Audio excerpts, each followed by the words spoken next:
Slides भी show हो रही है आप लोगों को, बल्कि अभी हो रही है, लोड हो रही है जी। स्लाइड शो हो रही है आप लोगों को अभी?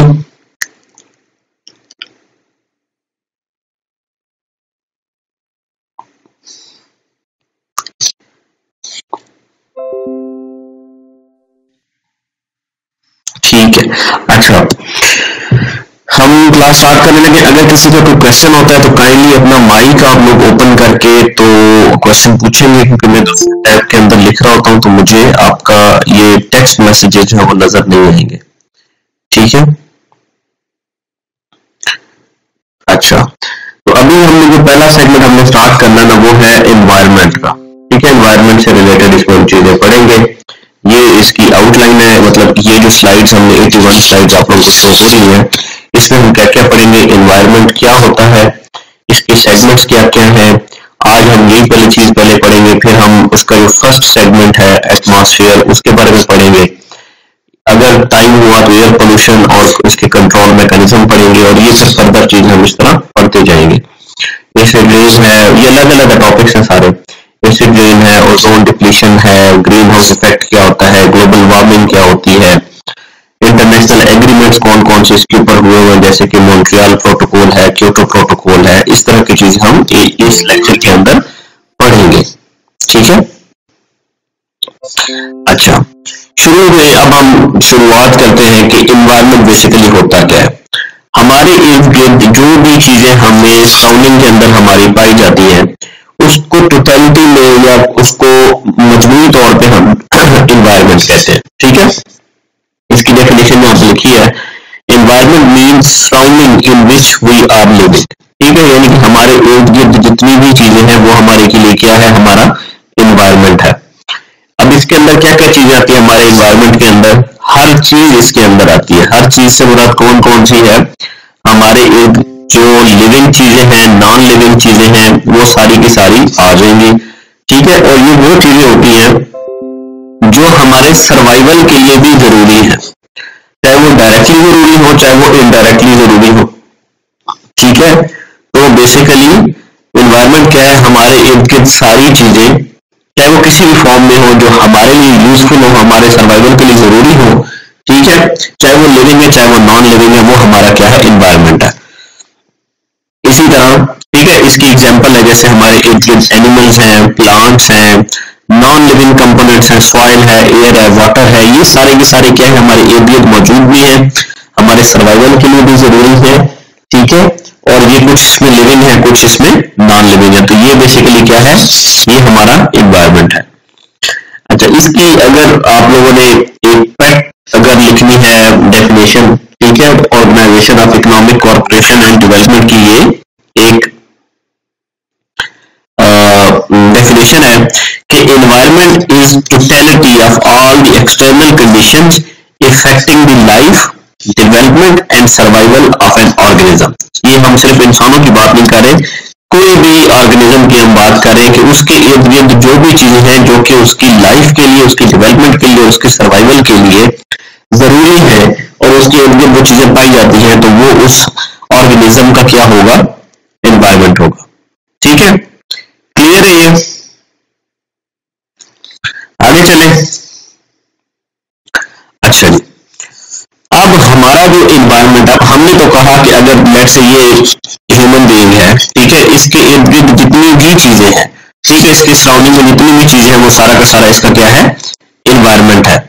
अब इस एनवायरनमेंट को फर्दर 4 सेगमेंट्स के अंदर जो है वो डिवाइड किया गया है, ठीक है, कि सारी इर्द गिर्द तो हजारों चीजें, लाखों चीजें हैं, उनको फिर उन्होंने क्या किया है, डिवाइड फर्दर किया। कैसे? कुछ को कहा है कि ये है एटमॉस्फेयर, जो बेसिकली आपकी एयर के फॉर्म में जो चीजें पाई जाती है या गैसेस की फॉर्म में जो चीजें पाई जाती हैं, उनको कह देंगे हम कि ये हमारे इर्द गिर्द पाई जाने वाली जितनी भी गैस एयर की फॉर्म में चीजें होंगी, उनको हम कहेंगे कि दिस इज आवर एटमॉस्फेयर, ठीक है। जो वाटर इन एनी शेप होगा या एनी फॉर्म होगा, ठीक है, उसको हम कह देंगे कि this is our hydrosphere. Lithosphere basically जो हमारे इर्द गिर्द सॉलिड चीजें हैं, ठीक है, और बायोस्फीयर हमारे इर्द गिर्द जो लिविंग चीजें हैं।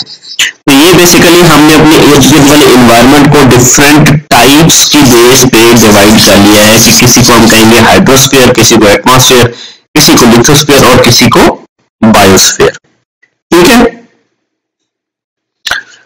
अच्छा, अब जो पहला सेगमेंट है एटमॉस्फेयर, इसको हम देखते हैं कि ये क्या चीज है और इसमें क्या इसकी कैरेक्टरिस्टिक्स क्या है, इसके अंदर क्या क्या चीजें होती है। अच्छा, अब जैसे हमने कहा था कि हमारे इर्द गिर्द जो गैसेस के फॉर्म में बेसिकली जो चीजें पाई जाएंगी इनको हम कहेंगे एटमॉस्फेयर। इसकी डेफिनेशन क्या है कि अर्थ के इर्द गिर्द एक प्रोटेक्टिव ब्लैंकेट है, उसको हम कहते हैं कि दिस इज आवर एटमॉस्फेयर। ठीक है, और ये कहां से शुरू होता है, ये अगर अर्थ की सरफेस है, ठीक है, तो यहां से लेकर अराउंड 500 किलोमीटर ऊपर तक चले जाएं तो आपका एटमॉस्फेयर चलता रहता है। ठीक है, सरफेस ऑफ अर्थ स्टार्ट होता है और 500 किलोमीटर ऊपर तक ये जाता है। ठीक है, फिर आपकी एटमॉस्फेयर के अंदर मेजर कंपोनेंट्स कुछ हैं और कुछ माइनर। ठीक है, मेजर कंपोनेंट्स क्या हैं, जो कि बड़ी ज्यादा जिनकी प्रेजेंस बहुत ज्यादा है, जैसे कि हमें पता है कि ये एमसीक्यूज है कि मोस्ट अबंडेंट गैस जो है दैट इज नाइट्रोजन। ठीक है, और वो पूरे के पूरे एटमॉस्फेयर का 78% कवर करती है। सेकंड मोस्ट अबंडेंट गैस जो है दैट इज ऑक्सीजन, जो कि 21.34 जो है आपका एटमॉस्फेयर का कवर करती है। ये एमसीक्यूज के लिए आपको ये चीजें पता होनी चाहिए, ये दोनों। ठीक है, फर्स्ट मतलब मोस्ट अबंडेंट गैस और सेकंड मोस्ट अबंडेंट गैस कौन सी है। ठीक है, अच्छा, फिर कुछ ऐसे एलिमेंट्स भी हैं, कंपोनेंट्स भी हैं हमारे एटमॉस्फेयर में जो कि माइनर या मेजर नहीं है, माइनर है, जिनके अंदर मतलब उनकी परसेंटेज कम है। कार्बन डाइऑक्साइड है, एरोन है, ये छोटी छोटी गैसेज है। इसमें भी आपको पता होना चाहिए एमसीक्यूज के लिए, ये थोड़ा सा आपके लिए इंपॉर्टेंट है। ठीक है, ये आगे आके मैं बताता हूँ कि क्यों इंपॉर्टेंट है। फिर कुछ ट्रेस एलिमेंट है जो बिल्कुल बहुत ही माइन्यूट जिनकी वैल्यू है, जैसे कार्बन मोनोऑक्साइड है, नाइट्रोजन ऑक्साइड है, क्रिप्टॉन वगैरह है। ठीक है, तो ये आपके एटमॉस्फेयर के अंदर पाई जाने वाली चीजों को फर्दर आपने डिवाइड किया हुआ। अब ये चीज थोड़ी सी आपके लिए आहिस्ता आहिस्ता कॉम्प्लेक्स होती जाएगी। वो इसलिए है कि हमने पहले कहा कि हमारा है इन्वायरमेंट। ठीक है, इन्वायरमेंट को हमने 4 हिस्सों में डिवाइड किया। किस किस में, atmosphere, hydrosphere, lithosphere and biosphere. अभी हम ये वाला डिस्कस कर रहे हैं एटमॉस्फेयर। अब मसला ये है कि एटमॉस्फेयर को भी फर्दर 4 चीजों में डिवाइड किया गया है। ठीक है, troposphere, stratosphere, mesosphere and thermosphere. ठीक है, तो ये स्कीम आपको पता होनी चाहिए कि इन्वायरमेंट को पहले 4 हिस्सों में डिवाइड किया है। ठीक है, और जो गैसेस वाला पार्ट था उसको हमने कह दिया एटमॉस्फेयर। फिर जो एटमॉस्फेयर था उसको फर्दर फिर हमने 4 हिस्सों में डिवाइड किया, जो कि ये है। Atmosphere is further divided into 4 segments. कौन कौन से, troposphere, stratosphere, mesosphere and thermosphere. इसका दूसरा नाम आइनोस्फेयर भी है। ठीक है, यहां तक कोई कंफ्यूजन किसी को है तो बताएं, फिर आगे चलते हैं। यहां तक किसी को कंफ्यूजन, कोई क्वेश्चन, सब क्लियर है यहां तक?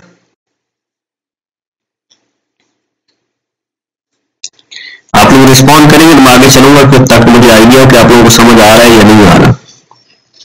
ठीक है, गुड, ठीक है, चले आगे चलते हैं। अच्छा, ये एक पिक्टोरियल फॉर्म में आप लोगों को दिखाया गया है कि आपकी बेसिकली अगर ये अर्थ है, ठीक है, तो ये आपकी जो बिल्कुल अर्थ के साथ वाली लेयर है, ये है आपकी ट्रोपोस्फेयर। ठीक है, फिर असल में हमारी लेयर्स ये है, ट्रोपोस्फेयर ये है हमारी पहली लेयर, स्ट्रेटोस्फेयर सेकंड है, मेसोस्फेयर थर्ड है और आइनोस्फेयर क्या है या थर्मोस्फेयर क्या है, फोर्थ है। अब बीच में ये जो आपको पॉजेस नजर आ रही है, मैं आपको एक्सप्लेन करता हूँ कि ये क्या है। बेसिकली जब एक लेयर से दूसरी लेयर शुरू होती है, मतलब ये वाली लेयर खत्म होती है, ये वाली लेयर शुरू होती है, तो बीच में एक छोटा सा पॉइंट आता है जिसमें पॉज होता है, समझ लें कि गैप होता है। That is called tropopause. जिस लेयर के ऊपर वो होगा उसी तरह होगा, स्ट्रेटो के ऊपर भी होगा तो वो स्ट्रेटोपॉज होगा, मीजो के ऊपर होगा तो मीजोपॉज होगा। तो दो लेयर्स के बीच में ये पॉज है बेसिकली। अच्छा, तो आपकी ये तरतीब होगी कि आपकी किस तरह ये गैसेस सॉरी लेयर्स पाई जाती है। अच्छा, फिर इन इन लेयर्स की प्रॉपर्टीज आपके सामने जो है वो बताइए। यहाँ पे दो चीज मिसिंग है, वो आप लोगों को मैं वैसे बता देता हूँ। एक सेकंड में, कौन है मीटिंग ज्वाइन करने के लिए? अच्छा ठीक है, पहले जो आपकी है जैसे कि यहाँ पे मैं बताता हूँ, ये आपकी अर्थ की सरफेस आप समझ लें कि ये आपकी अर्थ है, ठीक है। और सबसे पहले आपका आ रहा है ट्रोपोस्फीयर। ट्रोपोस्फीयर जो है ना आपका अर्थ की सरफेस से शुरू होकर अराउंड 12 किलोमीटर ऊपर तक जाता है, यानी कि आपकी अर्थ की सरफेस से लेकर ऊपर के जो 12 किलोमीटर है, ये सारा का सारा एरिया क्या है, हमारा ट्रोपोस्फीयर है। जैसे कि ये अगर अर्थ है तो ये जो पहली लेयर है जो कि 12 किलोमीटर तक एक्सटेंड कर रही है, दिस इज ट्रोपोस्फीयर। फिर 12 किलोमीटर से लेकर 50 किलोमीटर तक जो लेयर ऊपर चलेगी दैट इज स्ट्रेटोस्फीयर, ठीक है। इन दोनों लेयर्स में जो इंपॉर्टेंट चीज है वो स्ट्रेटोस्फीयर के अंदर है ओजोन। ये 0 किलोमीटर से स्टार्ट होकर 12 किलोमीटर तक जाती है ट्रोपोस्फीयर, और जो आपकी स्ट्रेटोस्फीयर है वो 12 किलोमीटर से लेकर अराउंड 50 किलोमीटर तक जाती है। जो ओजोन लेयर है वो स्ट्रेटोस्फीयर के अंदर पाई जाती है और रफली 35 किलोमीटर की हाइट पे from the surface of earth, ठीक है, ये पाई जाती है। इसमें कोई कंफ्यूजन है? ये क्लियर है? क्लियर है ये जो मैंने अभी बात बताई ओजोन वाली, ठीक है। अच्छा, फिर इसके ऊपर जो आपकी थर्ड लेयर है दैट इज मीजोस्फीयर, उसकी प्रॉपर्टीज यहाँ पे लिखी हुई है। ये जैसे मैंने बताया था कि आपकी स्ट्रेटोस्फीयर है वो 50 किलोमीटर तक स्पेंड करती है। अगर हम ऐसे ड्रा करें ना इसको, तो ये हमारा अगर अर्थ की सरफेस है और ये हमारी ट्रोपोस्फीयर खत्म हो रही है तो ये 12 किलोमीटर तक एक्सटेंड करेगी। 12 से 50 तक जो अगली लेयर है ये वाली, ये हमारी है ट्रोपोस्फीयर, ये स्ट्रेटोस्फीयर, और ये 50 किलोमीटर यहाँ पर शुरू हो गया, ठीक है। फिर 50 से अराउंड 85 किलोमीटर तक जो हमारी थर्ड लेयर चलती है, यानी कि ये वाला एरिया दैट इज मीजोस्फीयर, जो कि अभी हम पा रहे हैं। मीजोस्फीयर कहां से शुरू होती है? 50 kilometre above the surface of earth से शुरू होती है और जाती है अराउंड, यानी कि ये वाला एरिया इसका 50 से लेकर 85 तक above the surface of earth. अच्छा, अब टेम्परेचर का जो बिहेवियर है वो यहाँ पे लिखा हुआ है, लेकिन मैं आप लोगों को यहाँ पे एक्सप्लेन नहीं करता, मैं अगली स्लाइड में इस पे आपको बताता हूँ कि टेम्परेचर का बिहेवियर हर लेयर के अंदर क्या होता है, ठीक है, और क्यों होता है ये भी मैं बताता हूँ। इस लेयर में लिखा हुआ कि मीजोस्फीयर के अंदर टेम्परेचर डिक्रीज होता है क्योंकि यहाँ पे ओजोन नहीं पाई जाती। ओजोन होने से क्या होता है वो भी मैं एक्सप्लेन करता हूँ नेक्स्ट स्लाइड में। तो फिर हमारी थर्ड और जो फोर्थ और लास्ट लेयर है दैट इज थर्मो या आइनो, वो 85 किलोमीटर से ऊपर अंटिल 500 किलोमीटर तक जो है हमारी ये वाली लेयर जो है दैट इज आइनोस्फीयर। थर्मोस्फीयर या ionosphere extends from 85 kilometre to 500 kilometre. ये सारे के सारे एमसीक्यूज आ सकते हैं, ठीक है। above the surface of earth, the temperature of the thermosphere increases with increasing the altitude and it increases up to 1200 degree centigrade, ठीक है। अच्छा, अब यहाँ पे आते हैं, ये एक पूरा 5 नंबर का क्वेश्चन है जीएसए का, ठीक है। क्वेश्चन क्या हो सकता है कि थर्मल बिहेवियर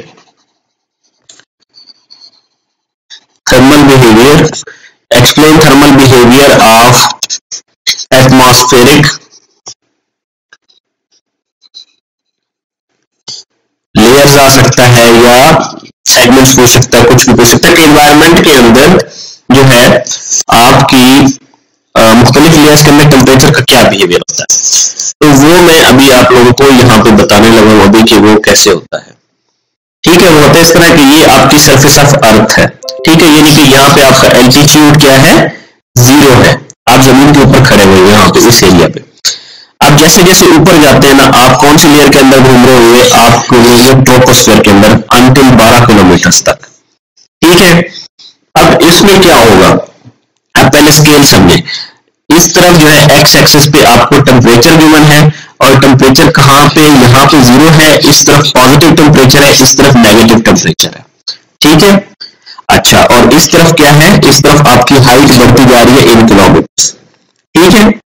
अच्छा, अब शुरू में क्या है, यहाँ पे शुरू पे देखें कि आपको जब आप 0 डिग्री सेंटीग्रेड पे हैं, यानी आप सरफेस ऑफ अर्थ के ऊपर खड़े हैं, तो this is around 17 degree centigrade. आपकी अर्थ का एवरेज मीन टेम्परेचर जो है that is around 17 degree centigrade. तो जब आप जमीन के ऊपर हैं, जब आपकी हाइट 0 है, तो टेम्परेचर है अराउंड 17। लेकिन जैसे जैसे आप ऊपर जाते जा रहे हैं, हाइट बढ़ती जा रही है, 12 किलोमीटर पे जब आप गए हैं, तो टेम्परेचर कम होते होते अराउंड 55 -55 के करीब पहुंच गया। तो 17 डिग्री से 50 -55 पे आप आ जाएंगे जब आप हाइट के ऊपर जाएंगे। इट मीन्स के ट्रोपोस्फेयर के अंदर जैसे जैसे आपकी हाइट इंक्रीज होती जाएगी, टेम्परेचर क्या होगा, डिक्रीज होगा, ठीक है। ये बात क्यों हो रही है कि आपकी हाइट इंक्रीज हो रही है और आपका टेम्परेचर डिक्रीज हो रहा है, वो इसलिए हो रहा है कि बेसिकली एक जो फिनोमेना है दैट इज आपका ग्रीन हाउस इफेक्ट, ठीक है। ग्रीन हाउस इफेक्ट क्या है कि आपकी सूरज की रेज आती है, ठीक है, वो यहाँ पे आपकी अर्थ को हीट अप करती है, ठीक है। तो आपकी अर्थ की लेयर ज्यादा हीटेड होती है, और जैसे जैसे आप इस लेयर से आप दूर भागते जाएंगे, ऊपर जाते जाएंगे, आपको थोड़ा थोड़ा टेम्परेचर कम होता होता फील होगा, ठीक है। इसलिए आप अगर 12 किलोमीटर जमीन से ऊपर चले जाएंगे, तो ये कहते हैं कि अराउंड आपका टेम्परेचर -55 पे चला जाएगा, ठीक है। इट मीन्स कि आपकी ट्रोपोस्फेयर के अंदर हाइट इंक्रीज होने से टेम्परेचर क्या होगा, डिक्रीज होगा। यहां तक क्लियर है बात, ये बात क्लियर है आप लोगों को। पहले वाली लेयर में अर्थ टेम्परेचर का बिहेवियर समझ आ गया।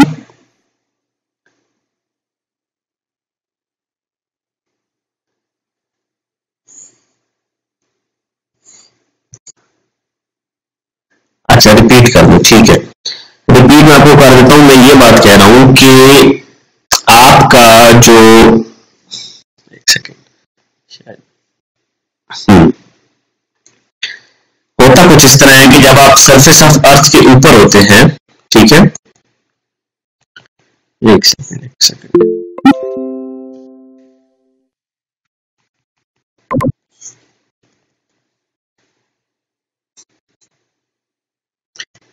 जी कोई क्वेश्चन है? अच्छा मैं बताता हूँ, सारा बताता हूँ, एक सेकंड मुझे जरा ये इसका,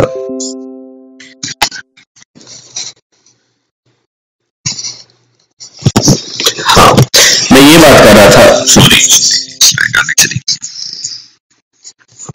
कि जब आप जमीन के सरफेस के ऊपर है, जब आपका एल्टीट्यूड 0 है, आप जमीन के बिल्कुल ऊपर हैं, तो आपकी जमीन का एवरेज टेम्परेचर जो है दैट इज जो है वो 17 डिग्री सेंटीग्रेड। लेकिन होता कुछ यूं है, मैं यहाँ पे छोटी सी डायग्राम बनाता हूँ कि ये आपकी अर्थ की सरफेस है और ये आपका सूरज है। आपकी सूरज की रेज आके यहाँ पे अर्थ से टकराती है और फिर वापस चली जाती है। इसी प्रोसेस को कहते हैं ग्रीन हाउस इफेक्ट। लेकिन एक्चुअली होता यह है कि आपकी अर्थ के करीब करीब ना कार्बन डाइऑक्साइड की कंसंट्रेशन बहुत ज्यादा होती है, कार्बन डाइऑक्साइड आपकी यहाँ पे ज्यादा अवेलेबल होती है, तो वो क्या करती है, आपकी यहाँ पे जो रेज है उसमें से हीट को ट्रैप करती है। यानी कि अर्थ का ये वाला जो एरिया है वो ज्यादा हीट होना शुरू हो जाता है, जो अर्थ के बिल्कुल ऊपर वाला एरिया है। तो आप इस एरिया से ऊपर जितना जितना ऊपर जाते जाएंगे, आपको ये वाली हीट कम होती होती नजर आएगी। तो ट्रोपोस्फीयर के अंदर हमने यही वाला ट्रेंड देखा है, ठीक है, यहाँ पे कि जैसे जैसे आप जीरो अपना, यहाँ पे आप 0 किलोमीटर पे थे ना, यहाँ पे आपकी हाइट 0 थी, आप आहिस्ता आहिस्ता ऊपर जाते गए और 12 किलोमीटर जमीन से ऊपर चले गए, तो आपका टेम्परेचर डिक्रीज हो गया। इसी वजह से डिक्रीज हुआ कि आप जमीन की सरफेस के करीब नहीं है।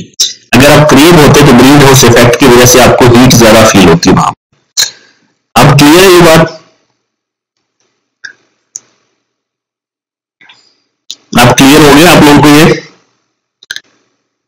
क्लियर है तो फिर अगली लेयर पे मैं जाता हूँ, आगे समझाता हूँ फिर, ठीक है।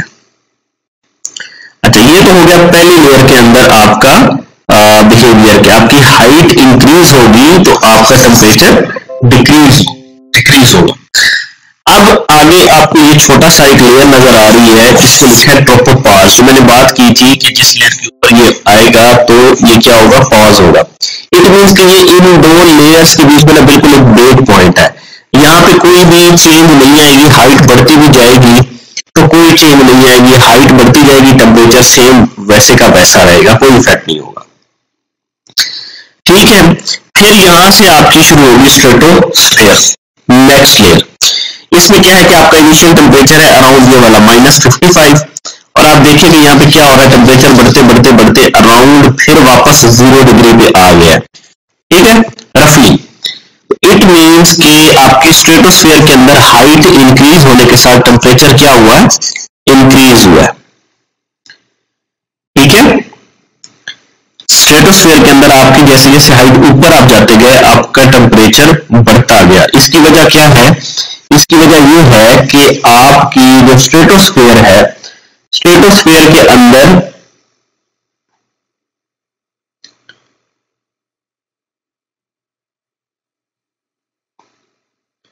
एक सेकंड, स्ट्रेटोस्फेयर के अंदर जो है आपकी एक गैस पाई जाती है, दैट इज ओजोन। ठीक है, अब ओजोन गैस होने की वजह से क्या इफेक्ट आता है, क्यों आता है, ये कि टेम्परेचर पहले तो डिक्रीज हो रहा था, अब इंक्रीज होना शुरू हो गया। अब बेसिकली स्ट्रेटोस्फेयर में जो ओजोन है वो करती क्या है कि जो सूरज की शुआएं जब यहाँ पे स्ट्रेटोस्फेयर में आती है ना, तो इनके अंदर कुछ पाई जाती है अल्ट्रावायलेट रेडिएशंस। ठीक है, अब ओजोन का काम होता है कि इन अल्ट्रावायलेट रेडिएशंस को यहीं पे ब्लॉक करना है और जमीन तक नहीं जाने देना।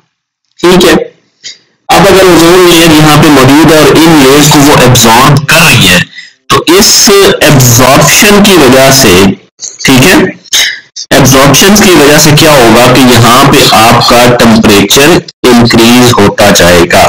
तो यहाँ पे टेम्परेचर आपका -55 था, कम होते होते सॉरी बढ़ते बढ़ते आपका टेम्परेचर हो गया 0 डिग्री सेंटीग्रेड पे। और इसकी मेन रीजन क्या है, आपकी ओजोन की प्रेजेंस और ओजोन का कार्बन डाइऑक्साइड अल्ट्रावायलेट रेडिएशंस का एब्जॉर्ब करना।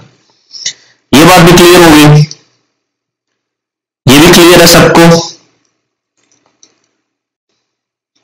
ठीक है, अब आगे जाते हैं, अगली है हमारी लेयर स्ट्रेटोस्फेयर के बाद मीजोस्फेयर। मीजोस्फेयर के अंदर भी वही वाला ट्रेंड है कि जैसे जैसे आपकी हाइट बढ़ती जाएगी आपका टेम्परेचर डिक्रीज होता जाएगा। आप यहाँ पे 0 पे थे, यहाँ पे कम होते होते होते अराउंड आप समझ लें कि -90 पे आ गया टेम्परेचर अराउंड रफली। ठीक है, इसमें वही वाला इफेक्ट है कि आप जमीन से जितना दूर होते जा रहे हैं आपका टेम्परेचर कम होता जा रहा है। यहाँ पे सिर्फ एक रिवर्स क्यों हुआ था, यहाँ पे ओजोन की वजह से, यहाँ पे ओजोन गैस नहीं है इसलिए कोई रिवर्स नहीं हुआ। वही जो पहले वाला ट्रेंड था कि हाइट बढ़ेगी तो टेम्परेचर कम होगा, वही वाला चलता रहेगा। फिर आती है हमारी आखिरी, ये मीजोपॉज है बीच में, वो ये वही वाला पॉइंट है जिसमें कांस्टेंट रहेगा, कुछ चेंज नहीं होगा। फिर आपकी थर्मोस्फेयर। अब थर्मोस्फेयर जो है ये बहुत ज्यादा ऊपर है, तो आप सूरज के करीब जाते जा रहे हैं। ये एंड होती है around 500 kilometre from the surface of earth, तो आप सूरज के करीब जाते जा रहे हैं, इसलिए वहां पे हीट बढ़ती जाएगी और आपकी इस लेयर का टेम्परेचर भी बढ़ते बढ़ते 1200 डिग्री सेंटीग्रेड तक भी जा सकता है। ठीक है, तो इसमें क्या होगा कि हाइट इंक्रीज होगी तो टेम्परेचर इंक्रीज होगा ड्यू टू जो विसिनिटी है ऑफ द सन। इसका दूसरा नाम हमने देखा था आयनोस्फेयर। आयनोस्फेयर क्यों है कि बेसिकली इतनी ज्यादा हीट की वजह से गैसेस आयंस के अंदर भी कन्वर्ट हो जाती है। जैसे यहाँ पे लिखा है कि ऑक्सीजन के आयंस बन गए, नाइट्रिक ऑक्साइड के आयंस बन गए हैं, तो पॉजिटिव नेगेटिव आयंस के अंदर भी इवन ये टेम्परेचर हेल्प करता है ब्रेक करने को, यानी कि ये आयनाइजेशन ऑफ गैसेस भी कर सकता है, इसीलिए इसको आयनोस्फेयर भी कहते हैं। ठीक है, अब अगर आप लोगों को ये बात याद रह गई है, समझ आ गई है, तो मैं अब आप लोगों को समराइज करता हूं कि इस चीज को, ये इस ट्रेंड को आपने याद कैसे रखना है कि कौन सी लेयर में क्या होता है। अच्छा जी, आयोनाइजेशन आमिर पूछ रहे हैं, आयोनाइजेशन ये है कि आपकी गैस जो है, लेट्स से आपकी NO2 गैस है, तो वो टूट के पॉजिटिव और नेगेटिव आयंस में कन्वर्ट हो जाए। एक बनेगा जिसके ऊपर पॉजिटिव चार्ज होगा, एक बन जाएगा पार्ट जिसके ऊपर नेगेटिव चार्ज होगा। यानी कि वो गैस आपकी काइंड ऑफ टूट जाएगी into positive and negative ions, ठीक है। और वो क्यों होगा? एक्सट्रीम हीट की वजह से होगा, ठीक है। तो इसलिए इस लेयर के अंदर आयोनाइजेशन होती है, मजीद हीट पैदा होती है आयोनाइजेशन की वजह से, ठीक है। तो इसीलिए इस लेयर का दूसरा नाम आयोनोस्फीयर भी कहा गया है, ठीक है। अब आप लोगों को बताता हूं कि आप लोगों ने इसको याद कैसे रखना है कि कौन सी लेयर में क्या होता है। हाइट तो सब में इंक्रीज ही होनी है, आप हाइट ऊपर ऊपर जाते जाएंगे इंक्रीज होगा। तो आपने सिंपल सा याद रखना है कि पहली लेयर के अंदर टेम्परेचर डिक्रीज, दूसरी के अंदर इंक्रीज, तीसरी के अंदर फिर डिक्रीज और चौथी के अंदर फिर increase, decrease increase decrease increase, ठीक है। और रीजन आप लोगों को पता लग गई है कि किन किन रीजन की वजह से डिक्रीज या इंक्रीज होता है। क्लियर है जी? अगली स्लाइड पे चलें।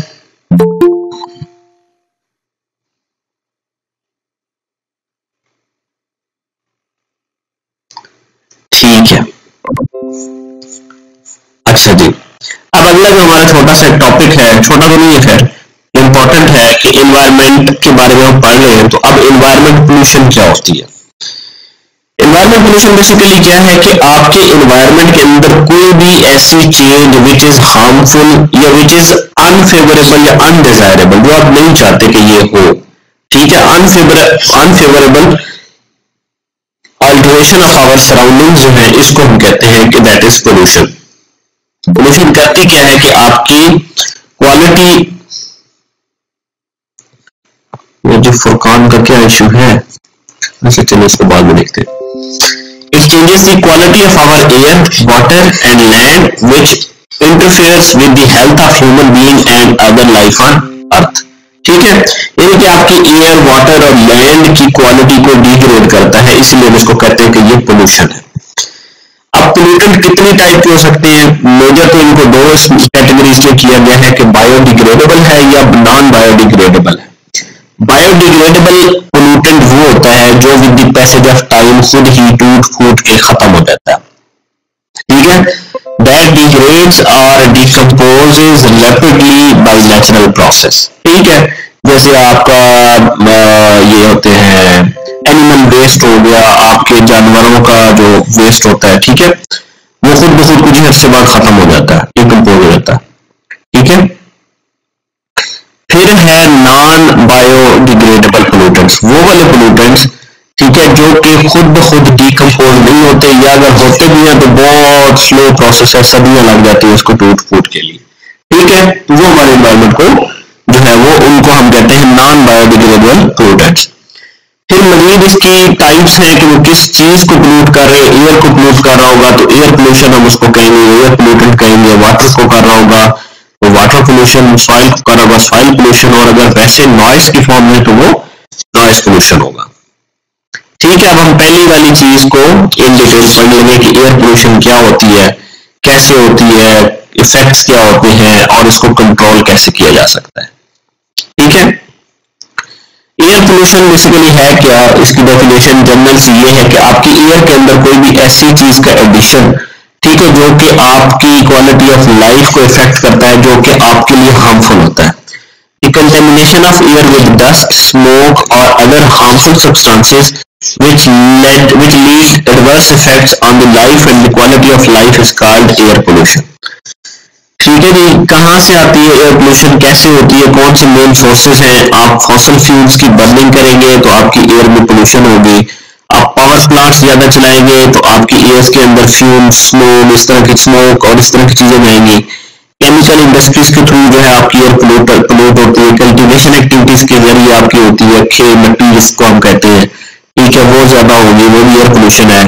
वोल्केनिक eruption होती है तो बहुत ज्यादा जो है ना वो डस्टी मटेरियल जो है वो आपकी एयर के अंदर चला जाता है, ठीक है, वो भी एयर पोल्यूशन है। आप फॉरेस्ट के अंदर फायर्स लगाएंगे, ठीक है, यहाँ बहुत खुद ही हो जाएंगी, नेचुरल फायर्स होंगी तो स्मोक आपकी एयर के अंदर चला जाएगा, which is also a source of air pollution.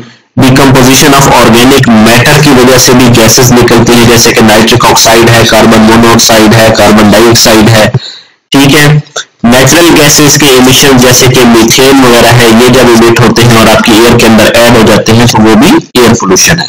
तो ये कुछ आपके सोर्सेज हैं जिनके जरिए आपकी एयर पोल्यूट होती है। ठीक है, अब एयर पोल्यूटेंट्स जो है ना वो दो तरह के हो सकते हैं। वो किस तरह के हो सकते हैं, वो उनको हम कहते हैं प्राइमरी पोल्यूटेंट्स या secondary pollutants. Primary pollutant basically क्या है कि जो डायरेक्टली ही आपके एनवायरनमेंट को डायरेक्टली ऐड होते हैं और डायरेक्टली इफेक्ट करते हैं। Those pollutants which are directly added into environment are called primary pollutants। जैसे कि आपका सल्फर डाइऑक्साइड है, कि जैसे एयर के अंदर जाएगा SO2 तो ये आपकी एयर को हार्म करना शुरू करेगा। यानी कि अगर आपकी एयर के अंदर पानी मौजूद है, H2O मौजूद है, तो ये H2SO4 बन के एसिड बन जाएगा और आपकी एयर को पोल्यूट कर देगा। ठीक है, ये डायरेक्टली इफेक्ट करते हैं आपके पोल्यूटेंट्स को। ये इनकी एग्जांपल्स हैं, नाइट्रोजन ऑक्साइड है, कार्बन मोनोऑक्साइड है, हाइड्रोकार्बन है। ठीक है, लेकिन सेकेंडरी पोल्यूटेंट्स आपके क्या होते हैं? सेकेंडरी पोल्यूटेंट्स आपके वो होते हैं कि जब प्राइमरी पोल्यूटेंट्स रिएक्ट करके कन्वर्ट हो जाते हैं किसी और फॉर्म में और वो फिर मजीद हार्मफुल हो जाते हैं, तो उनको हम कहते हैं secondary pollutant. Primary pollutants are converted into secondary pollutants by reaction in the atmosphere which include sulphuric acid. जैसे कि मैंने यहाँ पे एक एग्जांपल में बताया कि ये अगर डायरेक्ट आपकी एयर के अंदर ऐड हो रहा है तो दैट इज आपका प्राइमरी पोल्यूटेंट, लेकिन ये कन्वर्ट होकर H2SO4 में बन जाएगा तो ये भी पोल्यूटेंट होगा, लेकिन हम इसको कहेंगे कि दिस इज सेकेंडरी आपका एयर पोल्यूटेंट। ठीक है, सल्फ्यूरिक एसिड है, नाइट्रोजन मोनोऑक्साइड है, कार्बन डाइऑक्साइड से बनता है। कार्बन डाइऑक्साइड क्या है, हमारे पास प्राइमरी पोल्यूटेंट है, लेकिन जब उसको पानी कहीं से मिल जाएगा तो ये H2CO3 है मेरे ख्याल में इसका फॉर्मूला। ठीक है, इसमें कन्वर्ट हो जाएगा जो कि हमारे पास सेकेंडरी पोल्यूटेंट्स है। ठीक है, ये सारी इनकी एग्जांपल्स हैं। ठीक है, क्लियर है? अच्छा, अब अगली जो चीज है वो है कि आपके प्राइमरी पोल्यूटेंट्स की डिटेल्स पढ़ना। अब ये थोड़ा सा मुश्किल पोर्शन है, मुश्किल इन द सेंस कि इसमें से सवाल आने के तो चांसेस बहुत कम होते हैं, लेकिन ये चीजें आपको पता होना बहुत जरूरी है कि अगर आपके एनवायरनमेंट के ऊपर कोई मेन लंबा क्वेश्चन आ जाए, ठीक है, उसमें या ऐसे के अंदर आपको एनवायरनमेंट के अंदर चीजें कहीं लिखनी पड़ जाए तो फिर आपको ये चीजें पता होनी चाहिए। इनको हम पढ़ेंगे, लेकिन फॉर द टाइम बीइंग मैं इसको स्किप कर रहा हूँ। ठीक है, ये 4-5 स्लाइड्स हैं जो कि हमारे पास एयर पोल्यूटेंट्स हैं, उनकी प्रॉपर्टीज हैं, उनके सोर्सेज हैं। ठीक है, ये हम पढ़ेंगे लेकिन आज नहीं। अच्छा, फिर अभी हमने देख लिया कि एयर पोल्यूशन होती क्या है, कौन कौन से पोल्यूटेंट्स होते हैं, तो अब एयर पोल्यूशन को कंट्रोल कैसे किया जा सकता है, ये नेक्स्ट क्वेश्चन है हमारे लिए। ठीक है, अब ये सारे अलग अलग क्वेश्चन भी आ सकते हैं, जैसे कि व्हाट इज एयर पोल्यूशन। ये 5 नंबर का इतना लंबा तो खैर नहीं आएगा, या इतना से पूछ सकता है कि व्हाट इज एयर पोल्यूशन। ठीक है, सजेस्ट सम सॉल्यूशंस। ठीक है, तो आपको जो पहले मैंने बताया कि एयर पोल्यूशन होती क्या है वो वाली बात, और ये अभी ये सॉल्यूशंस पढ़ रही है, ये हमारी सजेशंस में आ जाएगा कि कैसे कर सकते हैं कंट्रोल। ठीक है जी, कुछ नेचुरल कंट्रोल सिस्टम है, ठीक है, जो कि अल्लाह ताला ने खुद से ही लगाए हुए हैं। Atmosphere has several built in cleaning systems या प्रोसेसेस, जैसे कि डिस्पर्स होना कि आप यहाँ पे एमिशंस बहुत ज्यादा कर रहे हैं लेकिन हवा चलती है, ठीक है, डिस्पर्शन की वजह से ये फैल जाती है और ओवरऑल इम्पैक्ट इनका कम हो जाता है। ठीक है, फिर ग्रेविटेशनल सेटलिंग है, जैसे कि आपके डस्ट पार्टिकल कुछ अर्से बाद खुद ही जमीन के ऊपर बैठ जाते हैं। ठीक है, ड्यू टू ग्रेविटी, तो आपकी एयर में से पोल्यूशन रिमूव हो जाती है। ठीक है, फिर आपकी एब्जॉर्प्शन है, आपकी जैसे प्लांट्स वगैरह हैं, ये बहुत सारे, या ट्रीज वगैरह हैं, ये बहुत सारे पोल्यूटेंट्स को एब्जॉर्ब कर लेते हैं।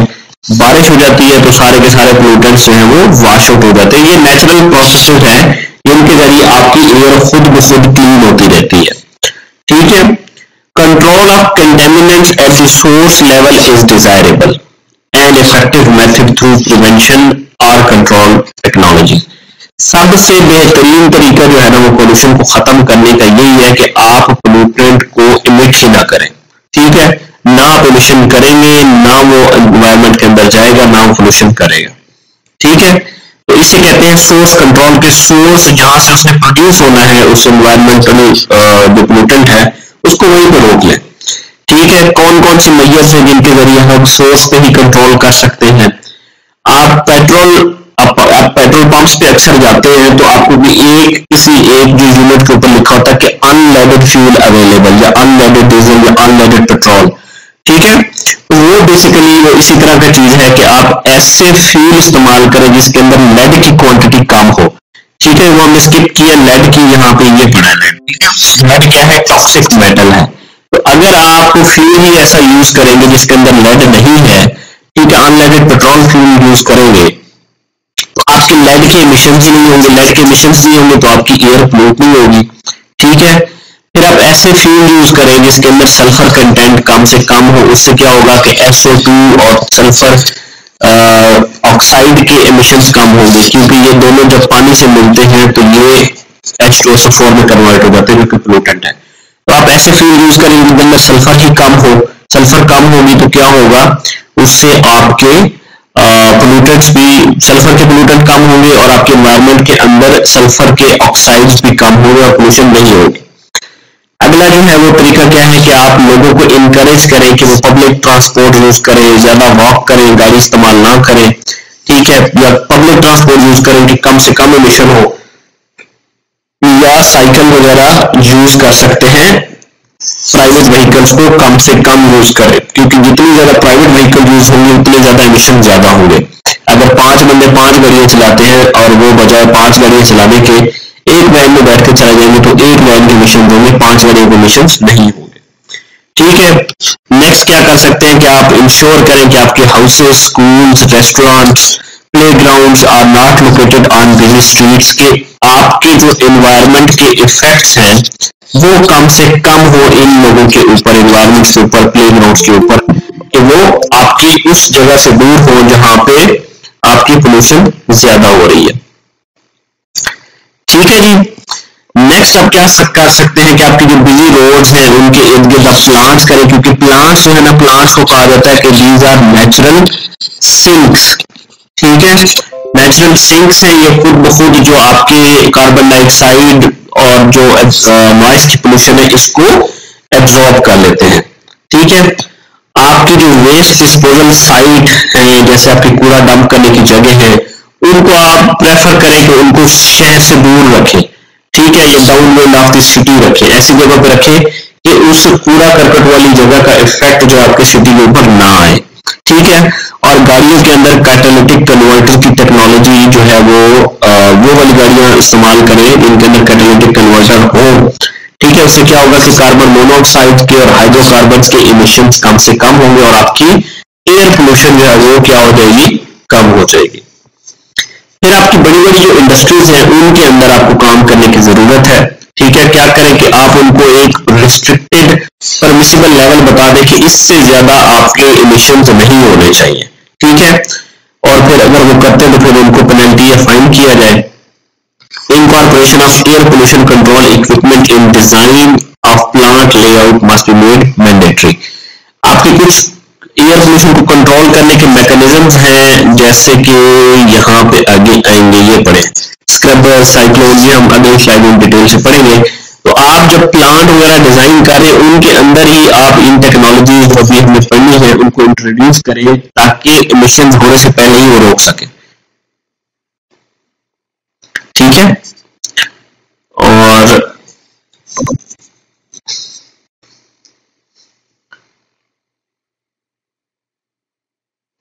जी आवाज आ रही है? जी जी, नेटवर्क का कोई इशू हुआ था बीच में।